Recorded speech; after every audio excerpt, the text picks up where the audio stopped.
Good morning. It's good to be with you this day. My name is Jennifer Jaimez, and I serve St. Mark's United Church of Christ in Bloomington, Minnesota.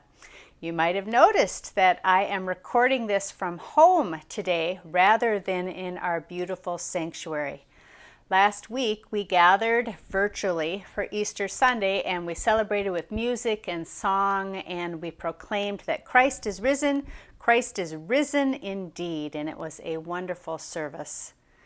This Sunday, the national setting of the United Church of Christ has offered a worship service for us, all our UCC churches, to download and share with you. So for this Sunday, Scott and Dan and I are taking a little bit of a Sabbath rest. We'll be back next week in our usual enthusiastic worship way. I invite you to take a breath in and a breath out so that you might prepare your hearts and minds for worship this day as we gather with all those all around the nation for this worship service. May it be a blessing to you and yours, and I look forward to seeing you next week.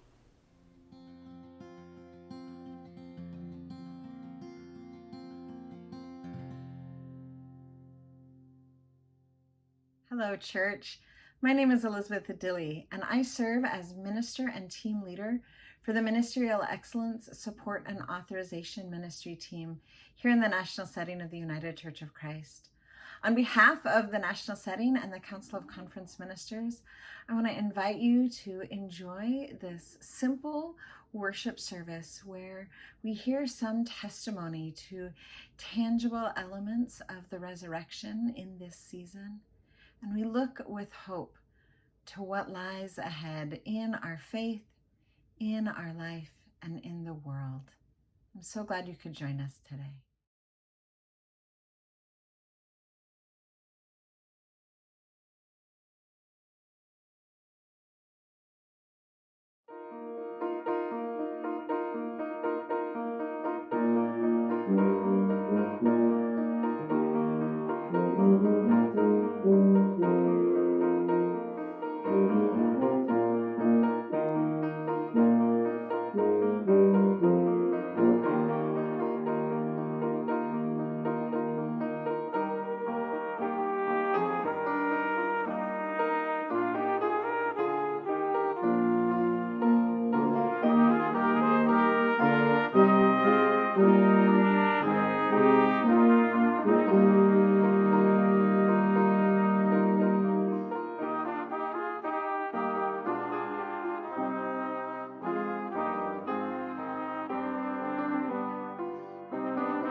Peace be with you.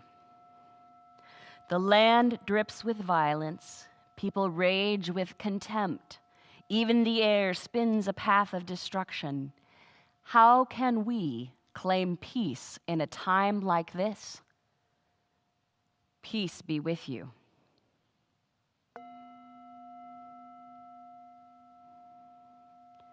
Receive the Holy Spirit. We are too afraid of this power, too enchanted by it, too disturbed by it. Is this gift too powerful to be entrusted to humankind? Receive the Holy Spirit.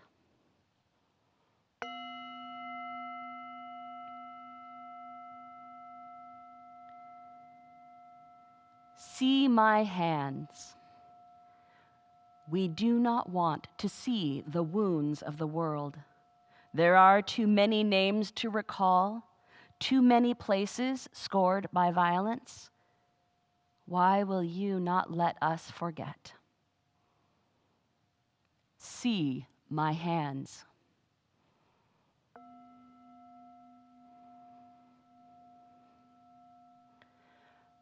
Reach out your hand.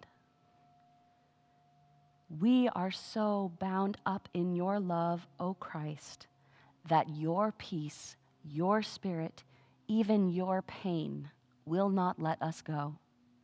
Therefore, we remember, take hold, receive, and move in faith. Do not doubt, but believe. Amen.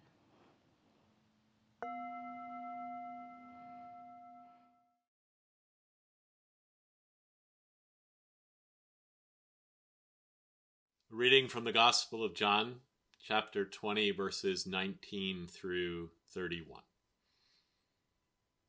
When it was evening on that day, the first day of the week, and the doors of the house where the disciples had met were locked for fear of the authorities, Jesus came and stood among them and said, "Peace be with you." After he said this, he showed them his hands and his side. Then the disciples rejoiced when they saw the Lord. Jesus said to them again, "Peace be with you. As God has sent me, so I send you." When he had said this, he breathed on them and said to them, "Receive the Holy Spirit. If you forgive the sins of any, they are forgiven them. If you retain the sins of any, they are retained." But Thomas, who was called the twin, one of the 12, was not with them when Jesus came. So the other disciples told him, "We have seen the Lord." But he said to them, "Unless I see the mark of the nails in his hands and put my finger in the mark of the nails and my hand in his side, I will not believe." A week later, his disciples were again in the house, and Thomas was with them. Although the doors were shut, Jesus came and stood among them and said, "Peace be with you." Then he said to Thomas, "Put your finger here and see my hands. Reach out your hand and put it on my side. Do not doubt, but believe." Thomas answered him, "My Lord and my God." Jesus said to him, "Have you believed because you have seen me? Blessed are those who have not seen and yet have come to believe." Now Jesus did many other signs in the presence of his disciples, which are not written in this book, but these are written so that you may come to believe that Jesus is the Messiah, the Son of God, and that through believing you may have life in his name. The word of God for the people of God. Thanks be to God.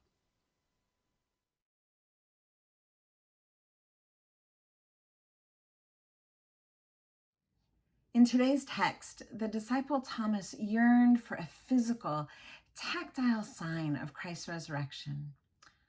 So I asked a few of my conference minister and national staff colleagues if they would reflect on what those physical and tactile signs they were seeing throughout the world in this Easter season. What follows is just a few of those testimonies. Hear these words from the people of God to the people of God.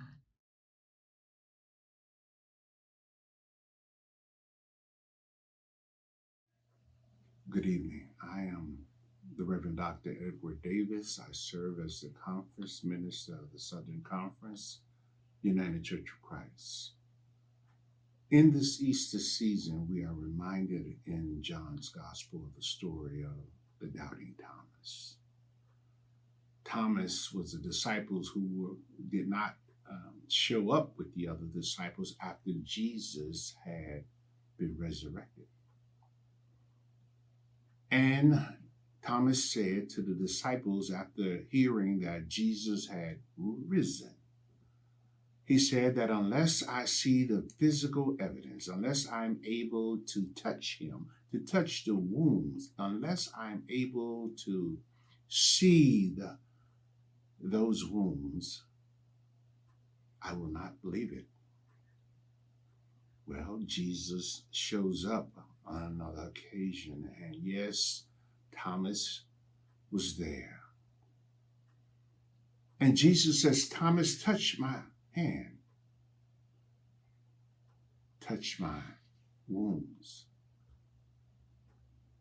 This is me, I'm here. And upon touching, Thomas believed. And Jesus says, blessed are those who, having not seen, yet they believe. That's our faith, brothers and sisters, at work. And in this Easter season, we are seeing evidence of the resurrection of Christ among us, the people.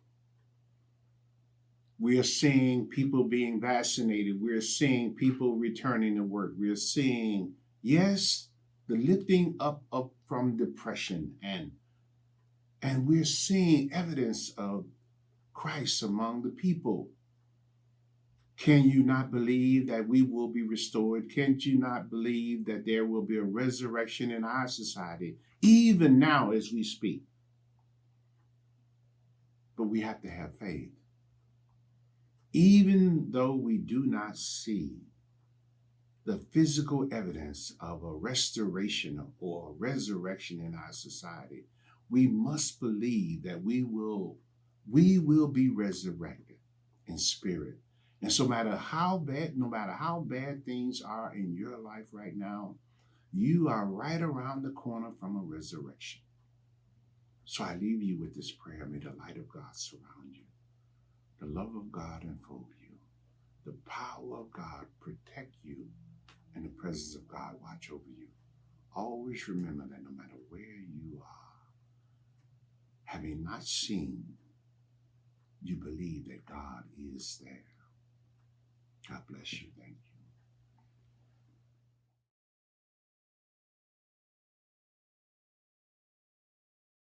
Where I live in northern New England, spring is notoriously tardy. I have led many an Easter sunrise service in snow boots and my parka. And yet, the longer I live in this climate, the more I have come to appreciate the often hidden, mostly missed harbingers of hope. Sometime in late February, the soundtrack outside my window changes, joining the raspy crow voices of red-winged blackbirds and chickadees, and even the occasional enthusiasm of a pileated woodpecker. The flock of turkeys that wanders through our yard pause while the toms display themselves in all of their feathered glory, and the hens ignore them. Willow trees, ever hopeful, strain toward life. Beech trees seem to glow from within. The sap rises in maple trees and signals the time for the annual ritual of sugaring. Where do I find tactful, tangible experiences of resurrection? They are all around. This is the season that encourages my own resurrection journey. As the snow melts, I walk our property, seeing where branches and whole trees have come down. And I am reminded that there are places in my own life that have died and need to be let go. My times of meditation often send me looking for new green shoots arising within when I have the patience to see. I have experienced this long year of COVID like yearning for a season that is so delayed it might never come. This is a harsh climate we inhabit. It takes its toll on our physical and mental health. It strains our family relationships. It aches in hunger and homelessness and loneliness.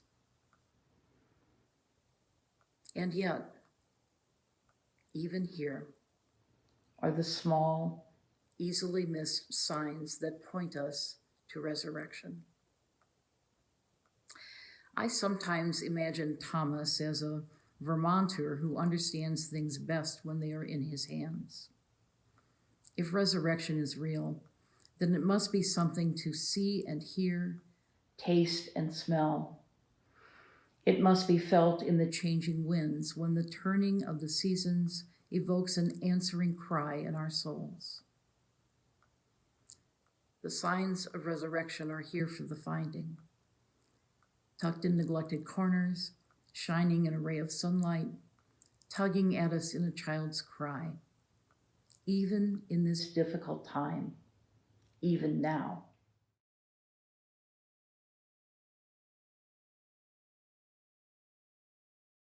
My name is Noel Anderson with the UCC National Collaborative on Immigration, and I'm sharing reflections on John 20:19-31 this Easter. When we look at this scripture, we think of doubt often as something to try to conquer. But what if doubt is not something to be ashamed of or to try to overcome? What if it is a critical part of our faith? What if when we are unsure is when we are forced to seek deeper? It's only when we're honest about our fears that we can actually face them. And when we give voice to the lack of faith that we experience, that we're able to find Jesus in new ways. After a year of facing the pandemic, political turmoil, racial injustice, children in need at the border, how can we not have our doubts? But through all our fears, throughout the doubt, we find our faith and new voice to give witness. When we understand that the bodily resurrection is representative of our renewed commitment towards collective salvation, collective liberation, then we can recommit to fight for justice and to walk hand in hand in this search for redemption.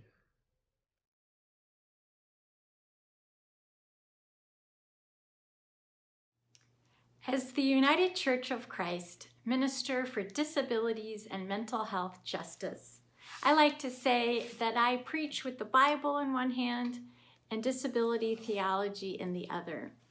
Disability and mental health justice theologies are the lenses for which I view Scripture. And today's passage, thinking about Thomas and Thomas's encounter with Jesus, I am mindful of the powerful words of Jesus to the disciples. Peace be with you. Jesus said that the first time he appeared after the resurrection to the disciples gathered in the house.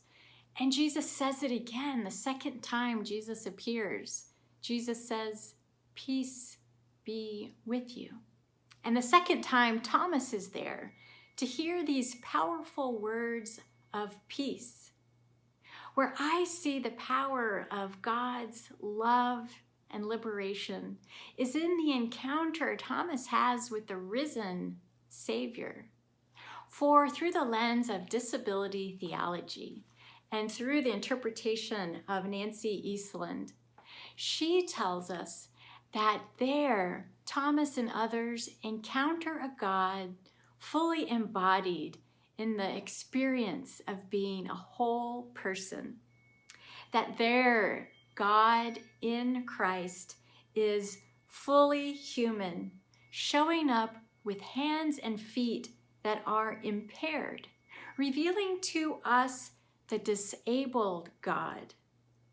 That Jesus, the resurrected Savior, shows us marks of impairment, and that in this way, the disabled God is not only the one from heaven, but the revelation of true personhood, underscoring the reality that full personhood is fully compatible with the experience of disabilities. I see signs of the risen Christ in places in the United Church of Christ that are fully inclusive of people living with disabilities. When we turned to virtual worship and we thought about people who needed closed captioning, there I saw the resurrected God. And as we continue in our life together in the season of Eastertide, I pray that all of our churches will continue to work for justice and inclusion for all, creating worship and experiences as a faith community that are accessible to all, making accommodations joyfully, and empowering leaders at every level of the church who live with disabilities and mental health challenges. Peace be with you, and may we continue to work together to build a more just world for all, especially people with disabilities and mental health challenges. Dear ones, as I asked my colleagues in the national setting and conference minister colleagues to share, now I turn to you and ask you, right now, when so many of us have been physically isolated from one another for so long, what physical, tactile signs of Christ's resurrection do you see this afternoon? Please share those in the comments and with one another in the next few minutes.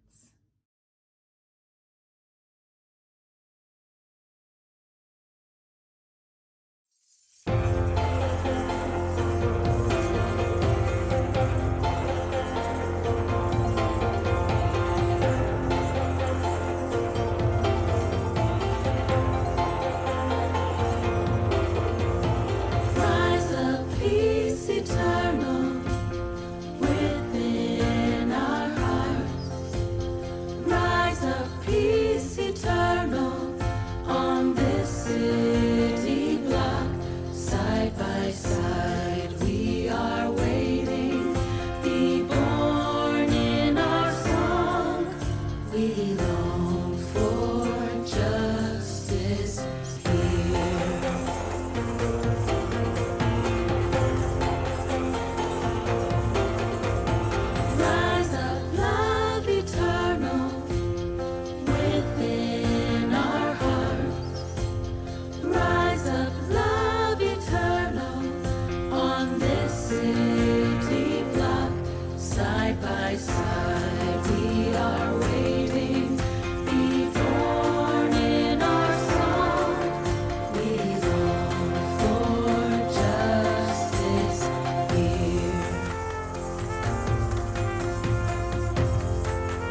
Let us be in prayer. God of many names, receive the words of testimony from all of your people. The words of knowing, the feeling in the gut and in the winds of spirit. The stories of touching the wounds to know, of disbelief made into wonderment. God, we testify to the glimmers of glory, the sparkles of spirit, and the thunderous trumpets of your manifestation in this world. We testify to the pain, the grief, the ache of loneliness in this year, and the ways in which you call your people ever closer on the way to each other and to you.